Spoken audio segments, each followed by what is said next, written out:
আসসালামু আলাইকুম। শুরু করছি সঙ্গীর প্রণয়াশক্তি পর্ব ২৯। লিখেছেন সুরাইয়া রাফা।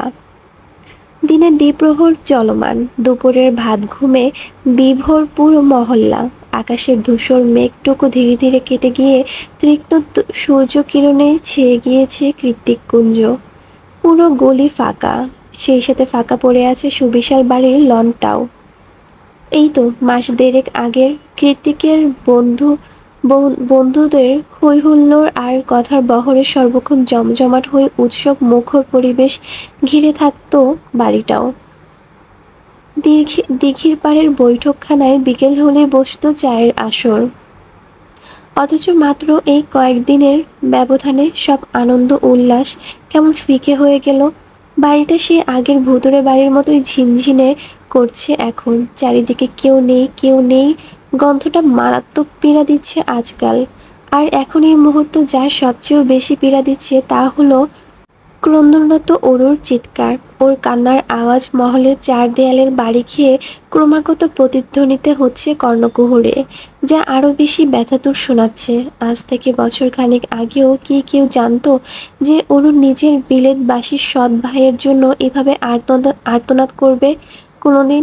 না, জানতো না। অরু নিজেও হয়তো জানতো না, কোনোদিন কল্পনা করেনি।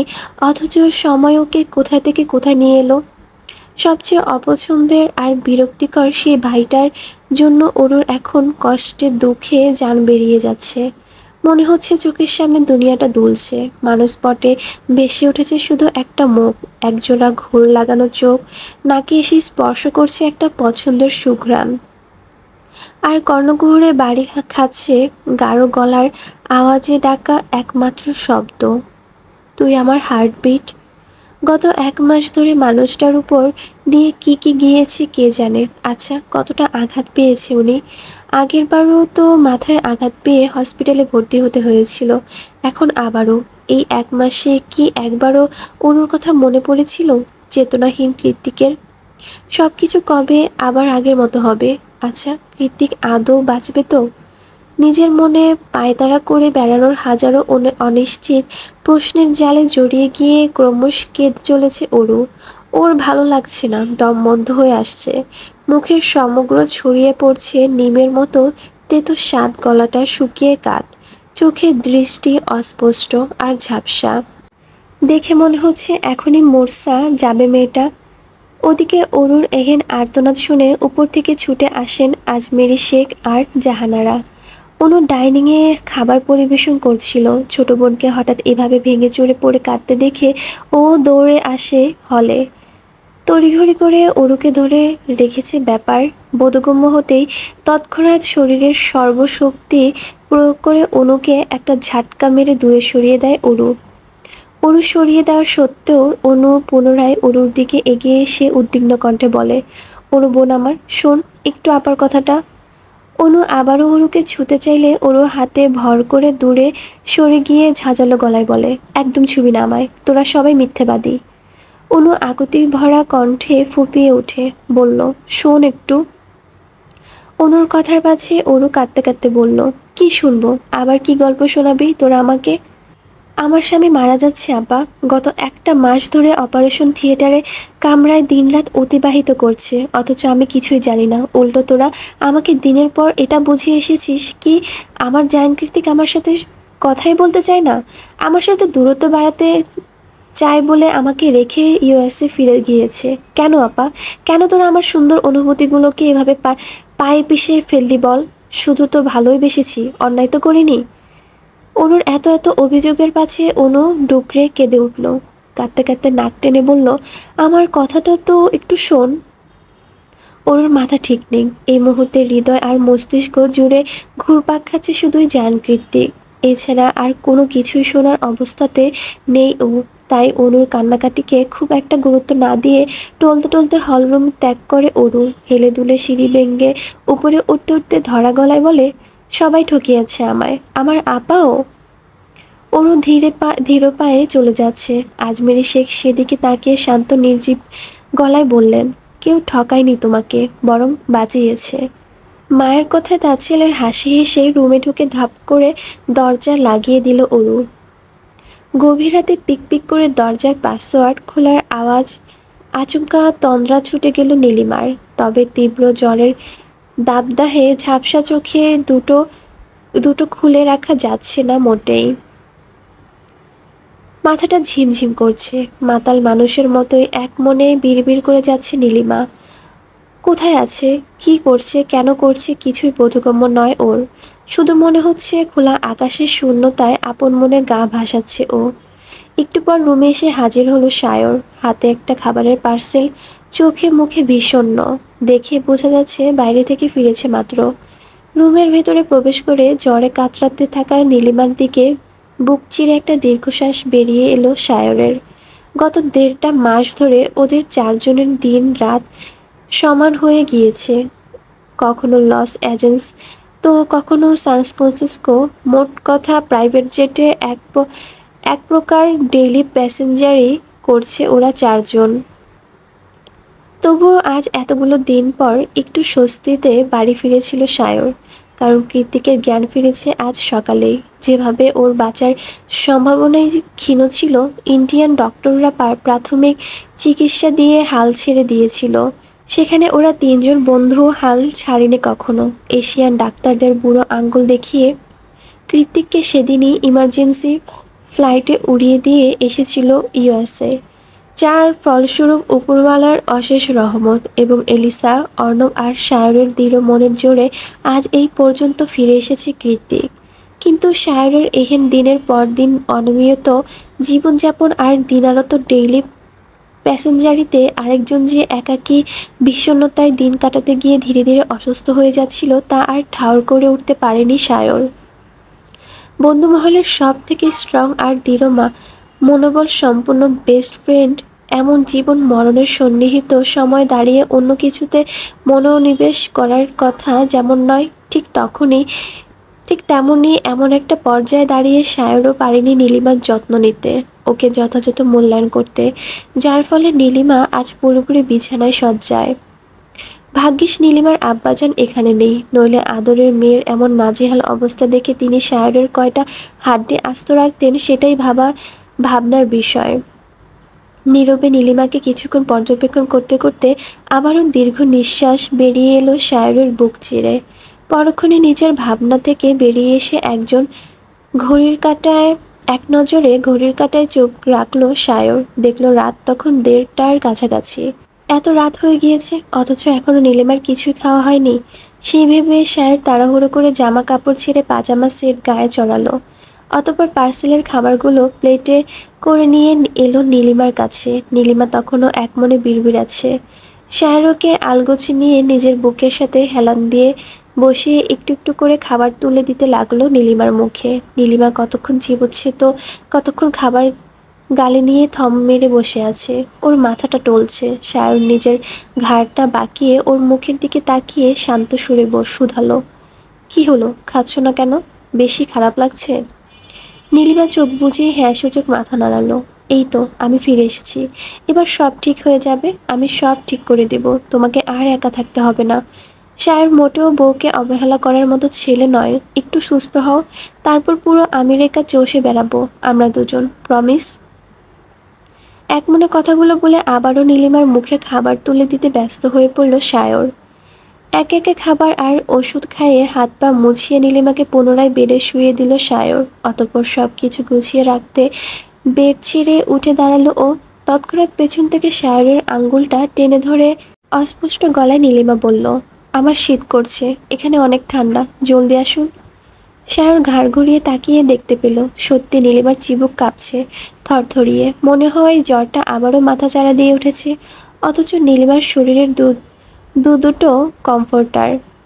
সায়র ব্যাচেলর মানুষ, নীলিমাকেও এনে উঠিয়েছে নিজের ছোট্ট অ্যাপার্টমেন্টে। এখনও জিনিসপত্র সেরকম কিছুই কেনা হয়নি। বাসায় আর কোনো কমফোর্টারও নেই। এদিকে সায়র নিজেও শীত করছে আর নীলিমাও শীতে অস্থির হয়ে উঠেছে। কি করা যায় এখন, সেই ভেবে পরিশেষে নিজেদের পরিস্থিতি পরখ করে সায়র অনেক কিছু ভেবেচিন্তে আজ প্রথমবারের মতো নীলিমার সাথে এক বিছানায় এক কমফোর্টারে নিচে শুয়ে পড়ল। সঙ্গে সঙ্গে আদরে বিড়াল ছানার মতো ওর বুকের মধ্যে এসে ঠাঁই নিল নীলিমা। নীলিমা এভাবে কাছে আসায় সায়র একটু ইতস্তত করল না। আর না তো ওর মাঝে মাথা চাড়া দিয়ে উঠল কোনো অবাধ্য পুরুষালী ইচ্ছে। উল্টো নীলিমার কম্পনরত শরীরটাকে নিজের বুকে আগলে নিয়ে ওর উষ্ণতায় ছড়িয়ে দিতে লাগলো নীলিমার সর্বাঙ্গে। কিছুক্ষণ যেতেই নীলিমা কাঁপাকাঁপি থামিয়ে একটু শান্ত হয়ে এলে সায়র ওর কানের কাছে মুখ নিয়ে হিসিয়ে শুধালো, এখন ভালো লাগছে? নীলিমা প্রথমে হ্যাঁ না দুদিকে মাথা নাড়ল। অতঃপর কোনো রকম কথাবার্তা ছাড়াই সায়রকে বিস্ময় কিংকর্তব্য বিমূঢ় বানিয়ে দিয়ে নিজের শরীরের উপরিভাগে এঁটে থাকা সবটুকু সম্ভ্রম টেনে টুনে খুলে ফেলল। নীলিমার এহেন কাণ্ডে সায়র চোখ বড় বড় করে দাঁত খিচিয়ে বলে উঠল, এই মেয়ে, কি করছো তুমি? আমি এসব জীবনে দেখিনি, এক্ষুনি থাকো। সায়রের কথার দু পয়সা পাত্তা না দিয়ে ওকে পুনরায় শক্ত করে জড়িয়ে ধরে নীলিমা বিড়বিড়িয়ে বলল, গরম লাগছে তো? কি আজীব মোর সুইং রে বাবা, একটু আগে শীত শীত করে মাথা খারাপ করে ফেলছে, এখন আবার হুট করেই গরম লাগছে। মনে মনে হাজারটা যুক্তি দাঁড় করালো। বস্তুত সায়র এই মুহূর্তে কথা বলার অবস্থাতেই নেই। ও নিজের হাত পা দাঁত সবকিছু খিচিয়ে চোখ বন্ধ করে রেখেছে। গলাটা শুকিয়ে কাঠ হয়ে গিয়েছে, এক্ষুনি পানি খাওয়া প্রয়োজন। নীলিমার তুলতুলে শরীরের স্পর্শে ক্রমশ একটা ভেজা নরম অনুভূতি ছড়িয়ে পড়েছে সায়রের মন মস্তিষ্ক জুড়ে। সেই ছড়িয়ে পড়া বেসামাল অনুভূতি জোয়ারে কাবু হয়ে যাচ্ছে। সায়রের ভালো মানসিক সত্তাটা, ওর হৃদয়টা অবাধ্য কিছুর আশকারা দিয়ে যাচ্ছে বারবার। কিন্তু সেটা তো সম্ভব নয়। নীলিমা এমনিতেই জ্বরের ঘোরে বোধ হয়ে আছে, তার উপর সম্পর্কটা এখনও এতটা স্বাভাবিক হয়নি। অগত্যায় উপায়ন্তর না পেয়ে সায়র দু হাত মুষ্টি বদ্ধ করে দাঁত খিচিয়ে নিজের মনটাকে ধমকাচ্ছে ক্রমাগত। নিজেকে নিজের চোখ রাঙিয়ে বলছে, control Sayar, control your self. তুই হলি জেন্টেলম্যান, তুই কেন জিকের মতো অধৈর্য হয়ে যাচ্ছিস? কন্ট্রোল কন্ট্রোল কেন? এভাবে কন্ট্রোল বলি আওড়াতে আওড়াতে কখন যে সায়র নিজেও উন্মুক্ত নীলিমাকে দু হাতে জড়িয়ে নিয়ে ঘুমের দিশে পাড়ি জমিয়েছে তার ইয়ত্তা নেই। সেদিনের ঘটনার আজ প্রায় 1 সপ্তাহ হতে চলল। সেই যে অনু ঘর মেরেছিল আজ অবধি আর বের হয়নি। কেউ খাবার দিয়ে গেলে খেয়েছে, নয়তো না। এর মাঝে অনু অনেকবার এসেছিল ওর সাথে একটু কথা বলবে, কিন্তু প্রত্যেকবারই দরজার বাইরে থেকে ফিরে যেতে হয়েছে ওকে। এক কথায় অনু নিজেকেই নিজে ঘরবন্দি করে ছেড়েছে। অনুর দু চোখ সব কিছু ধোঁয়াশা। ও কৃত্তিককে দেখতে চায়, কৃত্তিককে ছুঁতে চায়, কৃত্তিকের কণ্ঠস্বর শুনতে চায়, কিন্তু কিভাবে? কৃত্তিক যে সেই সুদূর আমেরিকার ক্যালিফোর্নিয়ার স্টেটের সান ফ্রান্সিসকো শহরে রয়েছে, আর ওরও এখানে কৃত্তিক কুঞ্জে। নিজের মা বোনের উপর থেকে বিশ্বাস উঠে গিয়েছে ওরুর। তাদের কাছে কখনই সাহায্য চাইবে না ও। ওদিকে চেনা জানা কারোর থেকে সাহায্য চাইবে তেমন কেউই নেই ওর জীবনে। কেই বা ওকে সাহায্য করবে অত দূরের গন্তব্য পৌঁছাতে? সবাই তো আর কৃত্তিক নয় যে ওর মুখ দিয়ে করলো অমনি সেটা মঞ্জুর হয়ে গেল। এক আকাশ পাতাল চিন্তা জর্জরিত হয়ে সবসময় গুমোট হয়ে থাকে ওর মন মস্তিষ্ক। ও ধরিয়ে নিয়েছে ওর আর কৃত্তিককে দেখা হবে না। এই যে দেখা হবে না, এটা ভাবলে প্রচণ্ড রকম যন্ত্রণা শুরু হয়ে যায় বুকের মাঝে। নিজের অজান্তেই মেয়েটা ছটফট করে ওঠে তৃষ্ণার্ত চাতকের মতো। অথচ সামনে পেছনে ধারে দূরে একটুখানি মাথায় হাত বুলিয়ে সান্ত্বনা দেওয়ার মতো কেউ নেই ওর, কেউ না। ডোরাকে কোলে নিয়ে সে কখন থেকে বসে আছে ওর ভাবনার যেন অন্তহীন। ওর দুঃখগুলো বোঝার সাধ্য নেই ডোরার। ও শুধু উপলব্ধি করতে পারে ওর ভারী দীর্ঘশ্বাস। এই যেমন এখন ধীরে ধীরে নিঃশ্বাসের পাল্লা ভারী হয়ে উঠছে ওর, আর ওর কোলে বসে বসে আনমনে মাথা ঘষছে ডোরা। এমন সময় বাইরে থেকে কড়া নেড়ে একজন ভৃত্য জানায় সে দুপুরের খাবার নিয়ে এসেছে। বুক চিরে ভেতরের আহত বাতাসটুকু বের করে দিয়ে ওরু ডোরাকে রেখে এগিয়ে গিয়ে দরজা খুলে দিতেই লোকটা ভেতরে প্রবেশ করে টেবিলের উপর খাবার সাজিয়ে রেখে ফিরে যেতে যেতে বলে, আফা জলদি খায়া লন, নইলে অনু আফার আবার আমার লগে চ্যাত দেখাইব। ওরু হ্যাঁ সূচক মাথা নাড়িয়ে লোকটাকে বিদেয় জানায়। লোকটা চলে যেতে ওরু পুনরায় দরজা লাগাতে যাবে, ঠিক তখনই দরজা ঠেলে হুট করে ভেতরে প্রবেশ করে রেজা। রেজার কর্মকাণ্ডে ওরু বিস্মিত হয়ে ঝাঁঝালো কণ্ঠে বলে, এটা কোন ধরনের ম্যানেজ রেজা ভাই? আপনি এক্ষুনি বের হন আমার রুম থেকে। অরুর কথার কানে নিল না রেজা। সে এগিয়ে গিয়ে ডিভানের পায়ের উপর পা তুলে বসে কৌতুক হাসি দিয়ে বলল, তোর সৎ ভাই ওরফে নাগর জায়ান কৃত্তিক, সে তো দেশে নেই। শুধু তাই নয়, বিদেশ থেকেও এখানে এসে আমাকে মারার ক্ষমতা এখন আর তার নেই। তবুও এত তেজ কোথায় পাচ্ছিস? রেজার কথায় মস্তিষ্কটা মুহূর্তে টকবগিয়ে উঠল অরুর। ও দু কদম এগিয়ে গিয়ে রেজার মুখোমুখি হয়ে দাঁড়িয়ে ওর দিকে তুলে বলল, আপনি এখন যেখানে পায়ে পা তুলে বসে আছেন সেই গদিটাও ওনার টাকায় কেনা। তাই ভালো ভালোই বলছি, মুখ সামলে কথা বলুন। আপনার সাহস হলো কি করে, হ্যাঁ, আমার রুমে আসার? অরুর কথা শেষ হতেই রেজা ওর আঙ্গুলটা ধরে হ্যাঁচকে টান দিয়ে অরুকে ডিভানে বসিয়ে দিল। অতঃপর ওর দিকে খানিকটা ঝুঁকে গিয়ে বলল, প্রথমে জায়ান কৃত্তিকের বউ বিয়ে করব, তারপর দেখব এই রেজার সাহস আদতে কতখানি। রেজার কথায় অরু ঘৃণিত দৃষ্টিতে নিক্ষেপ করে ক্রন্ধ সুরে বলে উঠল, আপনি না আপাকে ভালোবাসতেন, এই কদিনে ভালোবাসা শেষ হয়ে গেল? অরুর কথায় রেজা তাচ্ছিল্য করে হেসে বলল, ভালোবাসা মাই ফুড, ওর থেকেও আমার তোকে বেশি ভালো লাগে। আমি জানি তুই ভার্জিন না, কিন্তু তাতে আমার যায় আসে না, বিশ্বাস কর। রেজার কথাগুলো বলতে বাকি সঙ্গে সঙ্গে ওর গাল বরাবর চোখ মুখ খিচিয়ে শক্ত চর বসাতে দেরি হলো না অরুর। চর মেরে ওর দিকে অগ্নি দৃষ্টি নিক্ষেপ করে অরু বলল, আপনি আমার আমার দিকে যে নোংরা দৃষ্টিতে তাকিয়েছেন তার শাস্তিস্বরূপ আপনার চোখ দুটো তুলে দেবে জায়ান কৃত্তিক, শুধু অপেক্ষা করুন। এমনিতেই জায়ান কৃত্তিকের মার খেয়ে খেয়ে ভর্তা হয়ে গিয়েছে রেজার শরীরটা, তার উপর অরুর কথার মাথায় শুধু জায়ান কৃত্তিকের বয়ান করছে। যে মানুষটা 1000 মাইল দূরে হসপিটালের বেডে পড়ে আছে, তার উপর এখনো কি ভরসা মেয়েটার? ব্যাপারটা বুঝে আসতেই রক্ত চড়ে উঠল রেজার মাথায়। জায়ান কৃত্তিকের উপর এতদিন ধরে দমিয়ে রাখা সুপ্ত প্রতিহিংসাটার আগুনটা মুহূর্তে দাউ দাউ করে জ্বলে উঠল মস্তিষ্কে। সঙ্গে সঙ্গে ক্ষীর হারালো রেজা। এক হাত দিয়ে ওর চুলগুলো মুঠিবদ্ধ করে কঠিন গলায় বলল, বুঝেছি, যেটা আর কয়েকদিন পরে করতাম সেটা এখনই করতে হবে। প্রতিশোধ তো আমি নিতামই অরু, কারণ তুই হলি আমার প্রতিশোধের মক্ষম অস্ত্র। তোকে কিছু বলা বা করা মানেই জায়ান কৃত্তিকের কলিজায় আঘাত করা। তবে এত তাড়াতাড়ি এই সুবর্ণ সুযোগটা পেয়ে যাব সেটা আমি আশা করিনি। রেজার কথা শুনে এবার মুখ থেকে রক্ত সরে গেল অরুর। ও আতঙ্কিত চোখে রেজার দিকে তাকিয়ে দৃঢ় গলায় বলল, রুম থেকে এক্ষুনি বেরিয়ে যান, নয়তো খুব খারাপ হবে।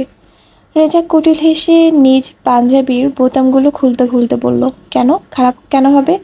সৎ ভাইয়ের সাথে যা করতে পেরেছিস তা মামাতো ভাইয়ের সাথে করলে কি সমস্যা? মানছি তোর সৎ ভাই একটু বেশি সুদর্শন, কিন্তু তাতে কি?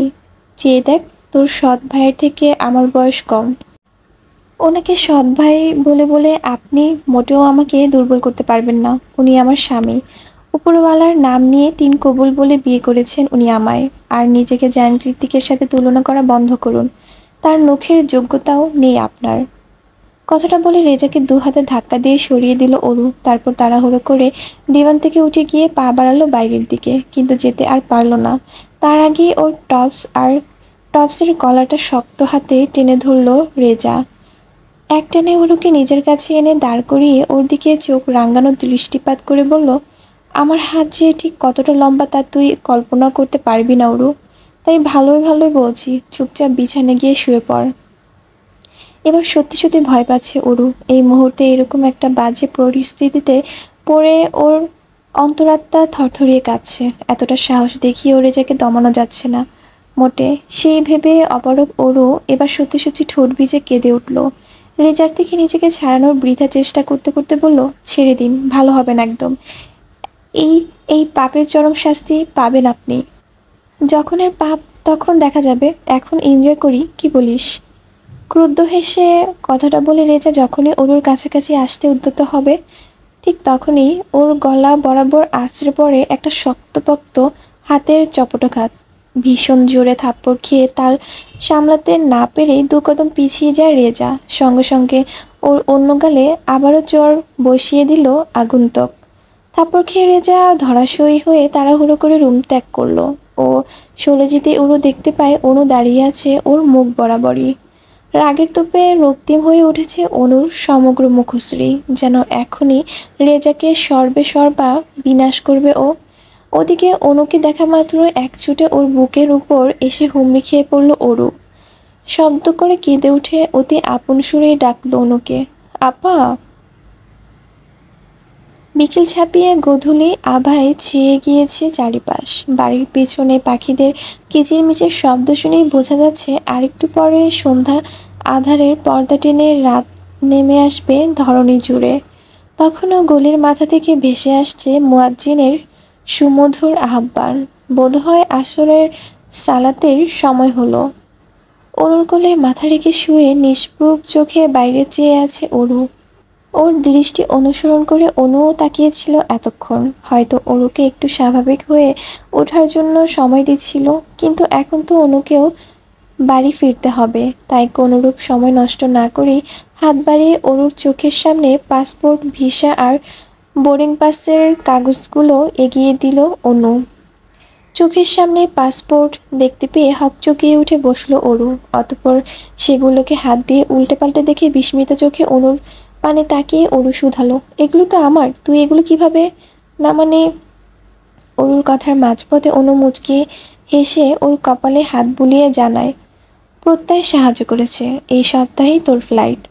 কৃত্তিক ভাইয়ার কাছে চলে যাও অরু, তার তোকে খুব প্রয়োজন। ওরও ছলছল চোখে একবার কাগজগুলোর দিকে তো আরেকবার অনুর দিকে তাকাচ্ছে। কোনো মতো গলার মাঝে কান্নাটা আটকে রেখে অবিশ্বাসের সুরেও বলে উঠল, আপা, তুই জোগাড় করেছিস সেগুলো? কিন্তু তুই তো। অনু এবার টান মেরে অরুকে বুকের মাঝে নিয়ে ওর পিঠে হাত বুলিয়ে বলে, আমি জানি তুই খালি মুখে আমার কোনো কথাই শুনতে রাজি না। তাই ভাবলাম অপরাধ যেহেতু করেছি, প্রায়শ্চিত্তটা আমিও করি। কিন্তু তুই বল, কৃত্তিক ভাইয়ের অমন অবস্থা শুনলে তুই আদৌ ঠিক থাকতে পারতিস? অনু মাথা তুলে অনুর চোখে চোখ রেখে শুধালো, কি হয়েছিল আপা? অনু বলে, কৃত্তিক ভাইয়ার এর আগেও নাকি অ্যাক্সিডেন্ট হয়েছিল ইউএসএ বসে। তখনই ওনার ব্রেন সেলসগুলো আহত ছিল, রক্ত জমেছিল অনেক দিন ধরে। আর দ্বিতীয়বার সেই একই জায়গায় আঘাতপ্রাপ্ত হয় ওনার আর বাঁচার সম্ভাবনা ছিল না। এমনকি তোর যখন জ্ঞান ফিরল তখনও কৃত্তিক ভাইয়ের অবস্থা ছিল বেশ ক্রিটিক্যাল। ওনাকে লাইফ সাপোর্টে রাখা হয়েছিল অনেক দিন। আর তখন তো তুইও অসুস্থ ছিলি। এমন একটা সময় যদি তোকে এসব জানাতাম, তুই ঠিক থাকতিস বল? কৃত্তিকের বিগত দু মাসের কন্ডিশন শুনে অরুর কাঁদতে কাঁদতে হেঁচকি উঠে গিয়েছে। শ্বাস টেনে তুলতে পারছে না মেয়েটা। তবুও অস্পষ্ট আওয়াজে অনুকে বলল, আপা, এসব কী বলছিস তুই? উনি এতটা কষ্ট কিভাবে সহ্য করেছেন? আমাকে কেন নেওয়া হলো না ওনার সাথে? অনু ফোঁস করে একটা দীর্ঘ শ্বাস ছেড়ে বলল, ওনার বন্ধুরা নিতে চেয়েছিল তোকে, কিন্তু মা যেতে দেয়নি। তাছাড়া এমন একটা পরিস্থিতি যে কারোরই কথা বাড়ানোর উপায় ছিল না। অনু কাঁদছে খুব। অনু ওর মাথায় হাত বুলিয়ে পুনরায় বলল, এখনও আবার উপর রাগ করে থাকবি? অরু অকস্মাৎ অনুকে জড়িয়ে ধরে কাঁদতে কাঁদতে এদিক ওদিক না সূচক মাথা নাড়িয়ে বলল, একটুও না, তুই বেস্ট আপা। তোর মতো আপা দুটো নেই রে। তুই আমার মা হলি না কেন বলতো? অনুর ক্রন্দনত কথার পাছে অনু শুধু মিষ্টি করে হাসলো। তারপর হাসতে হাসতেই বলল, ইউএসএ ফিরে আমার স্বামীটাকে কান ধরে প্লেনে তুলে দিবি, মনে থাকে যেন। তোর স্বামীর সেবা করতে করতে আমার স্বামীটা শুকিয়ে গেল বোধ হয়। অনুর কথা শুনে ওরও এবার কাঁদতে কাঁদতে ফিক করে হেসে দিল। আজ কতগুলো দিন বাদে ওরও একটু হাসলো। কালো মেঘের বর্বরতা ছাপিয়ে মেঘের চাদর ভেদ করে একটুখানি আলোক ছোটা উকি দিয়েই দেওয়ার মতোই। অনুর একটুখানি হাসিতেই মুহূর্তেই প্রফুল্লতা সজীব হয়ে উঠল অনুর হৃদয়ে, মন, সব কিছু। অবশেষে নিজেই নিজেকে বাহবা দিয়ে মনে মনে আওড়ালো অনু, আমি আপা হিসেবে অতটাও খারাপ নই। নদী স্রোতের মতোই সময় বয়ে যায়। বহমান সময়ের স্রোতে গা ভাসিয়ে আজ আবারও জীবনে দ্বিতীয়বারের মতো আমেরিকার মাটিতে পা রাখল অরু। তবে আজ আর আপার সাথে নয়, বরং একাই এসেছে অরু। একা এসেছে বললে ভুল হবে। মনের মাঝে অনেকটা সাহস আর আত্মবিশ্বাস ধরে রেখে আসতে হয়েছে অরুকে। জীবনের কিছু কিছু পরিস্থিতিতে যেমন উপরওয়ালা ছাড়া কেউ পাশে থাকে না, ওর জন্য একাকী ইউএসএতে আসাও তেমনটাই একটা জীবন যুদ্ধ ছিল, যা ওর অত্যন্ত সাহসিকতার সাথে পার করে এসেছে। আর এখন উবার করে এগিয়ে যাচ্ছে কৃত্তিকের সেই নির্জন শহরতলির দিকে, যেখানে ওদের প্রথম প্রেমের সূচনা হয়। যদিও ওরও জানে না কৃতিক আদৌ বাড়িতে নাকি হসপিটালে। এদিকে নতুন কেনা ফোনটাও চার্জের অভাবে বন্ধ হয়ে আছে। প্রত্যয়ের সাথে যোগাযোগ করার উপায়টাও নেই। তবুও বাড়ির পাসওয়ার্ড তো ওর জানা। সেই হিসেব মতে এয়ারপোর্ট থেকে বেরিয়ে বাড়ির উদ্দেশ্যে রওনা হয়েছে ও।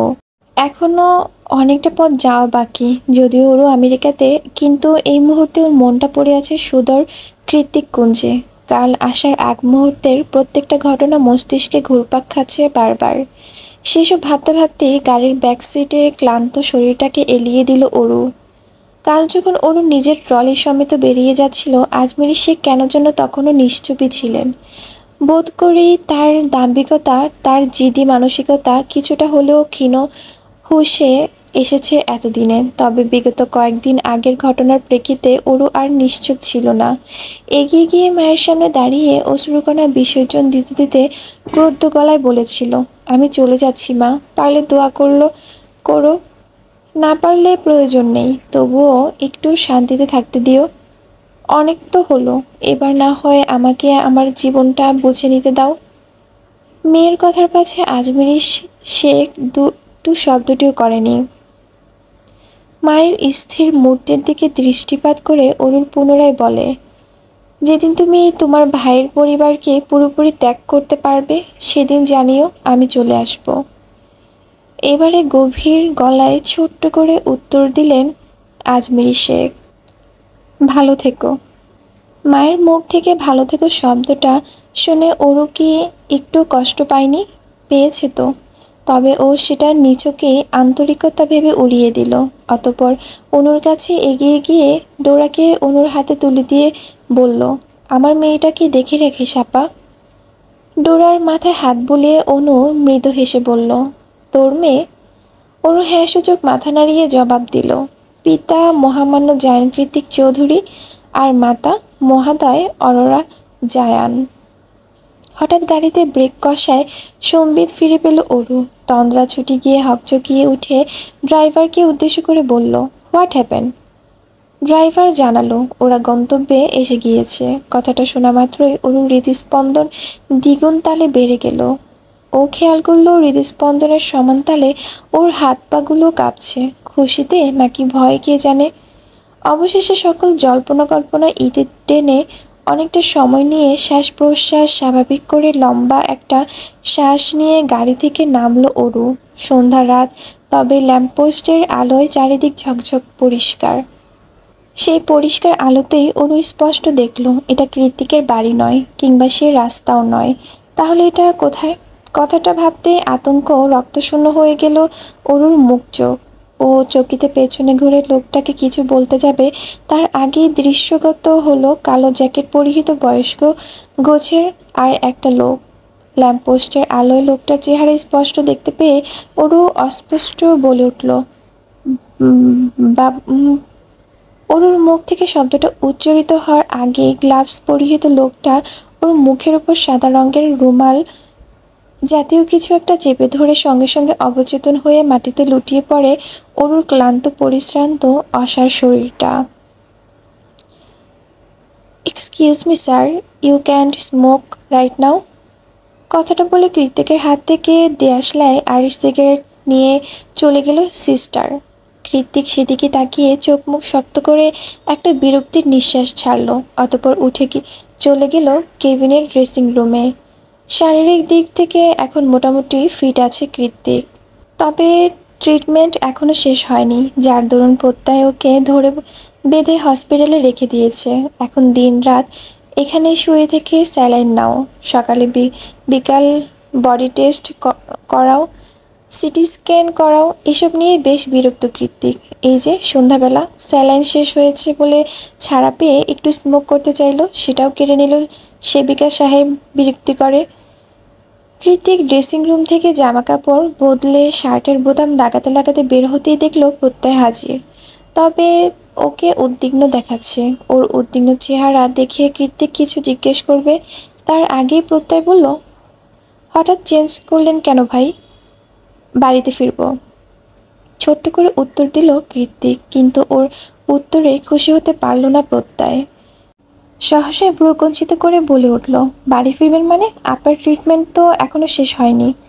কৃত্তিক ক্যানোলা হাতেই শার্টের হাতাটা ফোল্ড করার দুরূহ চেষ্টা করতে করতেই বলল, আমি ফিট আছি, আর ট্রিটমেন্টের দরকার নেই, বাড়িতে গেলেই ঠিক হয়ে যাব। প্রত্যয় জোর গলায় বলল, বললেই হলো ফিট আছেন? ডক্টর বলেছে আপনি ফিট নেই, আরও ট্রিটমেন্ট প্রয়োজন। আগেরবারও এমন করেছেন, এবার আর আমি আপনাকে যেতে দিচ্ছি না। যা ট্রিটমেন্ট বাকি আছে সব বাসায় গিয়ে করব, এখানে আর এক মুহূর্ত নয়। কৃতিকের কথার পাশে প্রত্যয় কিছু বলবে তার আগেই ওর ফোনটা বেজে ওঠে তার শয়ে। তৎক্ষণাৎ প্রত্যয় এক প্রকার হুমড়ি খেয়ে পড়ে ফোনের উপর। ওপাশ থেকে কে কি বলছে শোনা না গেলেও এপাশ থেকে প্রত্যয় বলল, ও শিট, এখনো পাওনি? দেখো আশেপাশে খুঁজো, পেয়ে যাবে, ওর ফোনটাও তো বন্ধ। প্রত্যয়ের কথার ভাঁজ পড়ল কৃতিকের চওড়া কপালে। ও এগিয়ে এসে গভীর গলায় শুধালো, কি হয়েছে, কাকে পাওয়া যাচ্ছে না? প্রত্যয় একটা শুষ্ক ঢোক গিলে আমতা আমতা করে বলে উঠল, ভাই আসলে ওর নামটা শোনা মাত্র কৃতিক দু হাতে প্রত্যয়ের কলার চেপে ধরে উদ্বিগ্ন সুরে বলল, ওরুর কি হয়েছে? প্রত্যয় এবার ঘুরিয়ে পেঁচিয়ে কিছু না বলে কৃতিকে খুলে বলল সবটা। সব শুনে কৃতিকের চল শক্ত হয়ে এলো। ও দুশ্চিন্তায় গ্রস্তদের মতো নিজের কপাল আঙ্গুলে বোলাতে বোলাতে প্রত্যয়কে ঝাড়ি দিয়ে বলল, oh my goodness, are you fucking kidding me Pratyay এসান? আমার বউ ইউএসএতে আসছে অথচ আমি জানি না? আমাকে আগে জানাওনি কেন? ওয়াই? প্রত্যয় আতঙ্কিত সুরে বলে, কোম্পানির কাছে নিজে যেতে পারিনি বলে গাড়িও পাঠিয়েছি আমি, কিন্তু শাট আপ। কৃতিকের ক্রুদ্ধ সুরে থেমে গেল প্রত্যয়। কৃতিক কয়েক মিনিট ধরে থম মেরে বসে কিছু একটা ভাবল, অতঃপর শার্টের বোতামগুলো খুলতে খুলতে প্রত্যয়ের উদ্দেশ্যে বলল, তোমার হুডিটা খোলো ফাস্ট। তৎক্ষণাৎ দুহাত আড়াআড়ি করে বুকের উপর চেপে ধরে প্রত্যয় কাঁদো কাঁদো গলায় বলল, কি বলছেন ভাই এসব? কৃতিক শার্ট খুলে হাতের ক্যানেলটা টেনে হিচড়ে খুলতে খুলতে বলল, ঢং বাদ দিয়ে যা বলছি তাই করো। অগত্যা উপায়ন্তর না পেয়ে নিজের সম্ভবটুকু খুলে কৃতিকের হাতে তুলে দিল প্রত্যয়। হুডিটা গায়ে চড়িয়ে মাথায় বাজ কাট স্টাইলের চুল আর স্যালাইনের দাগগুলো ক্যাপের সাহায্যে ঢেকে নিল কৃতিক। তারপর প্রত্যয়ের ফোন, এয়ার প্লাগ আর গাড়ির চাবি হাতে নিয়ে প্রত্যয়কে রুগী বানিয়ে রেখে আস্তে করে হসপিটাল থেকে বেরিয়ে পড়ল ও। দুনিয়া উল্টে গেলেও হয়তো ওরুকে খোঁজার জন্য বেরিয়ে যেত কৃতিক, যেখানে এখন তো সে বেশ ভালোই সুস্থ। গাড়িতে বসে ড্রাইভ করতে করতে কানে ইয়ারপ্লেগ লাগিয়ে সবার আগে কৃতিক কল দিল অর্ণবকে। ওপাশ থেকে হ্যালো বলতেই কোনো রকম আজে বাজে কথায় না গিয়ে কৃতিক সরাসরি বলল, একটা নাম্বার দিচ্ছি, অ্যাজ সুন অ্যাজ পসিবল লোকেশনটা ফরওয়ার্ড কর আমায়। যেহেতু কৃতিকের ভাবভঙ্গিমা ছিল বেশ সিরিয়াস, তাই অর্ণব আর বেহুদা প্রশ্ন করল না, বরং কৃতিকের কথার সায় জানিয়ে কল কেটে তাড়াহুড়ো করে লেগে পড়ল কাজে। কৃতিক এই মুহূর্তে বাড়ির দিকেই যাচ্ছিল, কারণ ওরও যদি ক্যাব নিয়ে এগোয় তাহলে বাড়িতেই গিয়েছে। তবে মাঝপথে হঠাৎ করেই ফোনের টুংটাং আওয়াজ তুলে লোকেশন ট্র্যাকিং আর মেসেজ আসায় গাড়ির স্পিড কিছুটা কমিয়ে আনলো কৃতিক। অতঃপর ফোন হাতে নিয়ে লোকেশনটা এক নজর চোখ বুলাতেই মুখের আদল শক্ত হয়ে এলো ওর। চোখ দুটো রং পাল্টে ধারণ করলো হিংস্র বাঘের রূপ। পর মুহূর্তে গাড়ি ঘুরিয়ে রাস্তা বদলে স্পিডোমিটারের 100-র উপরে গতি তুলে হুশ করে চোখের আড়াল হয়ে গেল ব্ল্যাক মার্সিডিজ গাড়িটা।